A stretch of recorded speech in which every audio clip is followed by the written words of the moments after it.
I used to read a lot as a child. I'm extremely short-sighted because of it, because I used to read by the sort of ribbon of light that came under the closed door at night. And yeah, I just used to love it. And I used to think, oh, it'd be great if I could do this. Before I was writing, I was trying very hard to be a perfect Mormon wife and failing. And it was only when I went back to university and I sort of remembered all the things that I'd wanted to do, and I started doing them, and also left the church as well. Yeah, that's what I was doing before I started to write. On a typical day, I'll take the children to school and I go and see my grandmother, and when she's finished with me, I come home and I will write until it's time to pick the children up from school. Sometimes I write at a treadmill desk, which is like a sort of specially built desk that goes over a treadmill, and it goes very, very slowly.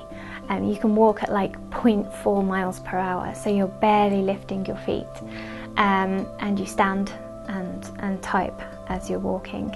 And so I sometimes work there, and if I've worked there all day, I feel very righteous at the end of the day, because I feel like I've done my exercising and I've done my writing at the same time. But sometimes when it's cold, I'll go and work in the dining room instead, because there's a fire in there. I really admire Carol Shields. I think she's amazing. I read The Stone Diaries in 2009, and I got to the end of the first chapter and I just went back and read it again, and I've never done that before. I thought her descriptions of like the life of an ordinary woman in that book were incredible, and it sort of really made me think that actually there were things I could write about. And when I reached the end of the book, I thought, I'm going to write to Carol Shields and I'm just going to tell her how amazing her book was. And then of course I googled her and found out that she had died, so that was really sad. But then I read about her life, and it was actually quite inspiring for me, because she didn't have anything published until she was in her 30s, and she had several children, and I sort of felt a bit like, yeah, maybe I can do this too. So at the moment I'm reading The Kept by James Scott. I started reading it this morning on the train. I'm halfway through and I think it's brilliant.